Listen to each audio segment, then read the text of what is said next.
for your time with Craig and me as well. What were your thoughts about seeing Baylor blow up? And I know Bruce Feldman's written an article about the sub-4-4s, and we were all over it. We've heard from Taekwon, heard from Kalen, and also heard as well from the others from Baylor. Your thoughts about what they popped in the Combine and almost became part of the biggest story of the Combine. Yeah, really cool to see.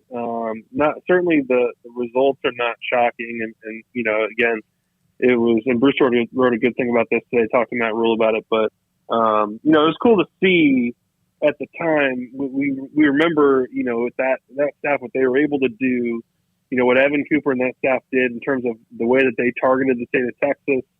As you got to remember, that was the big question mark with Matt Rule. It wasn't, could he be successful as a head coach in the Big 12? It was, can you, come in here with no roots to the state of Texas and recruit at a high level? And that's absolutely what they did. And I think the approach they took of just finding the best, fastest athletes they could and finding some really tough kids is so impressive. And, look, certainly you get a couple guys at the Combine that are the stars of it, but the accomplishment of the class is going to two Big 12 title games and, winning one and having the best team in school history and all that. So, awesome to see that B-Fast class to get more love. And certainly those guys bought in at a low point for Baylor, and awesome to see them develop and, just show what great athletes they really are. Max, what were your thoughts on the ramifications and the addition of Jaden Daniels to LSU? Yeah, that was a stunner. Pretty cool. Did LSU need to take Jaden Daniels?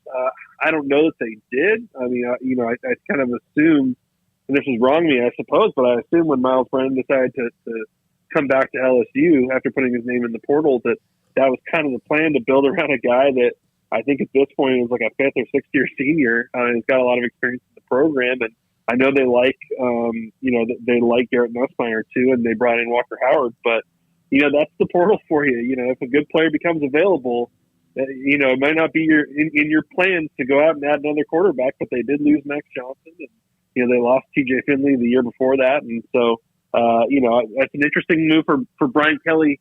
Clearly, kind of tells you that it's important to him that this is not going to be just some rebuild at LSU. They're trying to be as good as possible. Right away.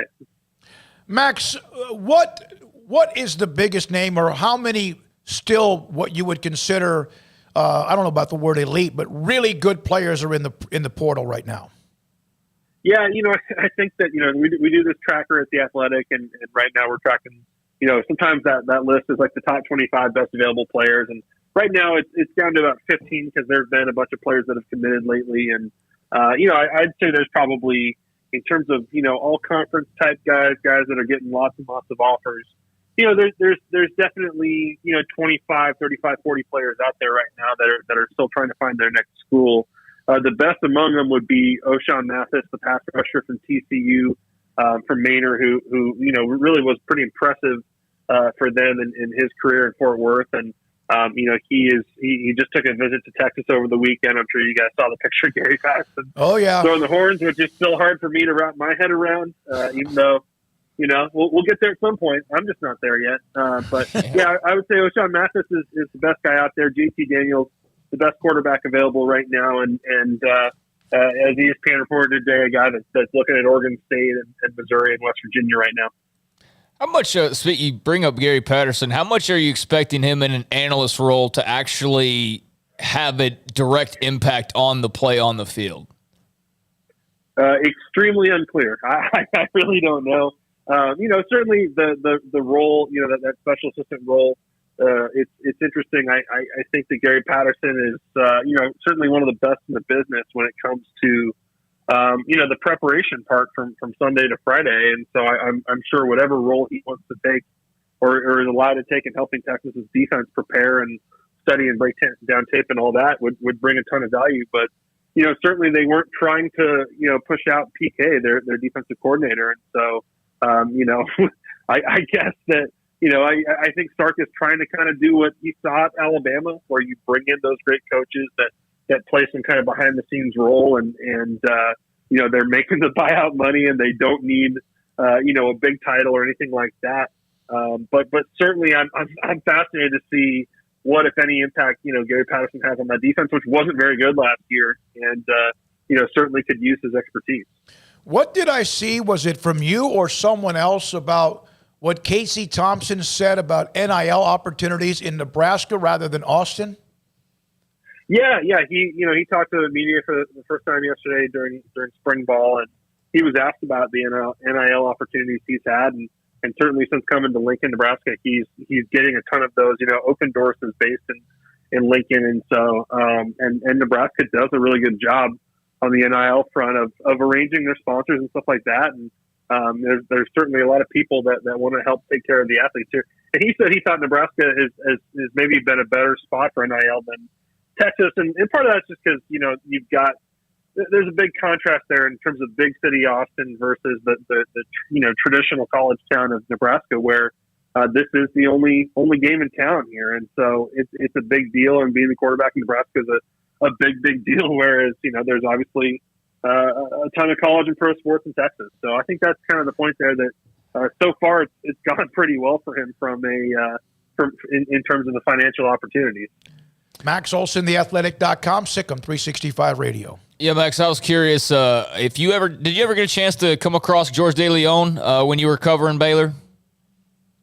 A little bit, yeah, a little bit. Didn't get a chance to sit down with him and talk in his office, but I always wanted to. That's a story I always wanted to write. I always wanted to spend more time around him because I just heard nothing but praise from the guys on Matt Rule's staff. And I remember, I think you guys can think back to there was. I remember Matt Rule's last year. They went, to New Orleans for the Sugar Bowl, and I remember going to one of those practices and seeing George DeLeon, basically sitting on a chair in the middle of the practice field coaching, and people didn't really know what he was going through at the time. But man, what a tough individual who absolutely loved the game and wanted to be around it any way he could, even if it was just as a consultant. And really, really sorry to see him pass. Yeah, it was sad. I know, Max, you got to go. We appreciate your time. It was awful. And the story about how he was ill for the last 3 or 4 years and nobody really, but a few people knew it. And his relationship with Paul Pasqualoni, among others. A great article by Bruce on that as well. Thanks for your time, sir. Appreciate it. Hey, always a pleasure. Thanks, guys. Max Olson, theathletic.com, every Thursday at 4 o'clock here on Sikkim 365 Radio. And Alyssa Smith will join us here momentarily. Yeah, it's actually kind of quiet right now in terms of news in college football. I think it's just a calm before the – I mean, it's not totally quiet. It's just more of a calm before the storm, I think, because we're post-combine now. It's kind of settled down. But, also the transfer portal getting limited on what we can actually see now that coaches have had to change their passwords or they had that one-factor, two-factor authentication now. It's kind of – we've seen a little bit of a slower leak. Like Jay Smith, boom. Yeah, it's a little bit of a slower leak on the portal. But also, guys have gone and landed other places. So, yeah, it's interesting to see where Daniels goes. And there's a few others out there. And there will be a few more after spring ball as well that jump into the portal. But, always good to talk to Max and ready for storylines to start ramping up again as these teams get back on the field.